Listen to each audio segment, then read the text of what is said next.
anciens colonisateurs, il faut le dire, ont voulu laisser une trace dans l'histoire de notre pays, de peur qu'on les oublie, je suppose.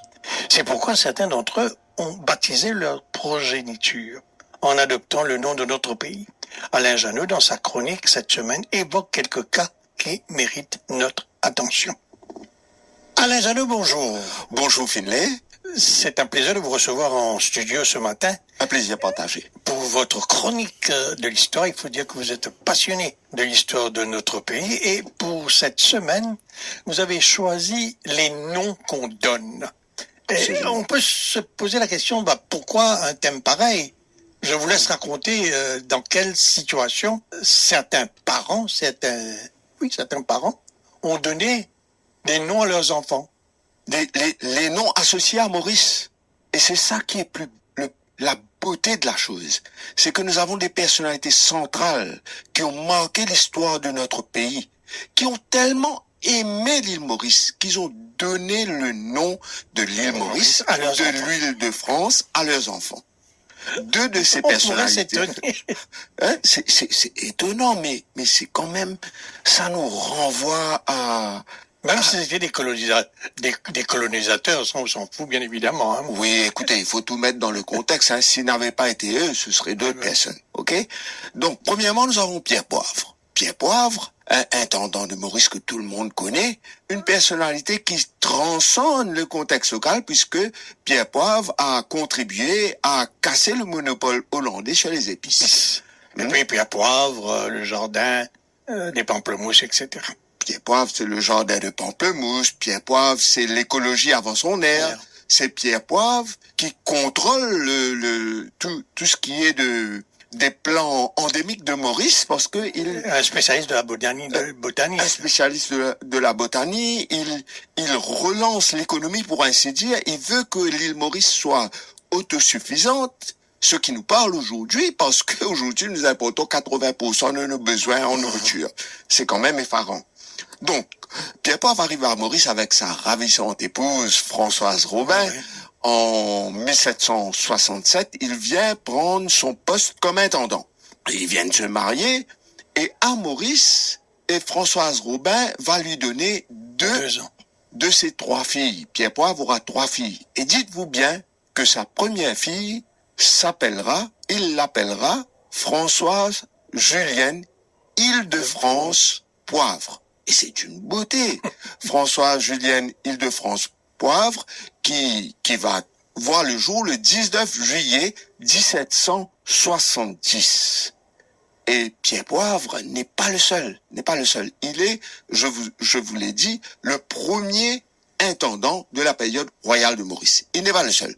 Le dernier gouverneur mauricien de la période napoléonienne, Charles Mathieu Isidore de Camp, lui aussi il arrive à Maurice avec sa ravissante épouse, Anne Barrois, en 1803, et Anne Barrois va lui donner 2 fils à Maurice. L'un va naître en 1805, l'autre va naître en 1807.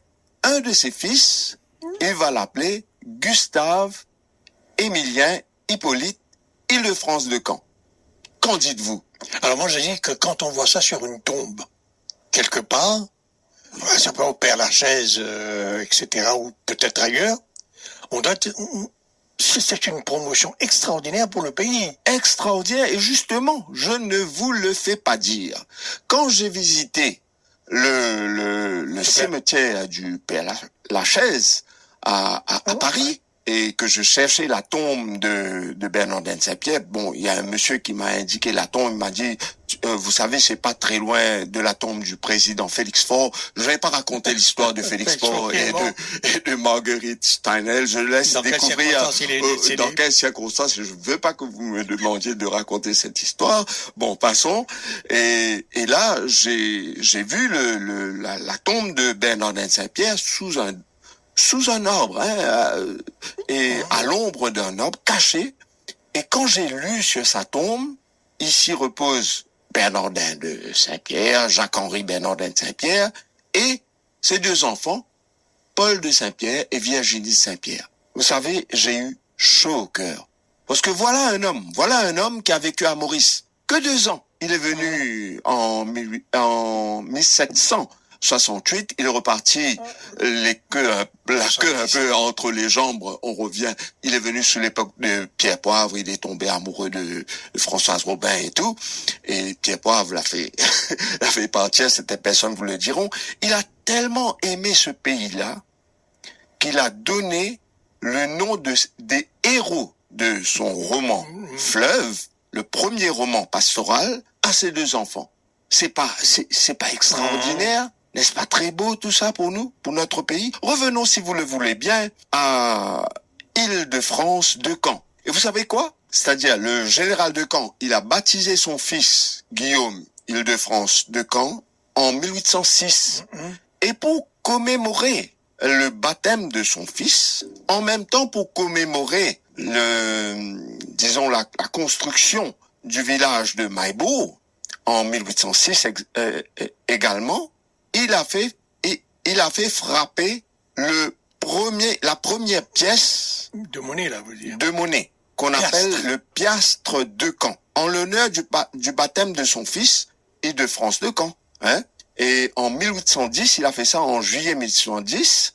Son fils s'est baptisé en juillet 1806, et le parrain de son fils, c'était Thomas d'Aillot. Canal d'ailleurs. Le canal d'Aillot. Et l'histoire du piastre de Caen, il paraît que c'est la première pièce de monnaie frappée à Maurice. Ouais. Et il paraît que c'est la seule pièce de monnaie qui aurait été frappée dans toutes les colonies françaises de l'époque.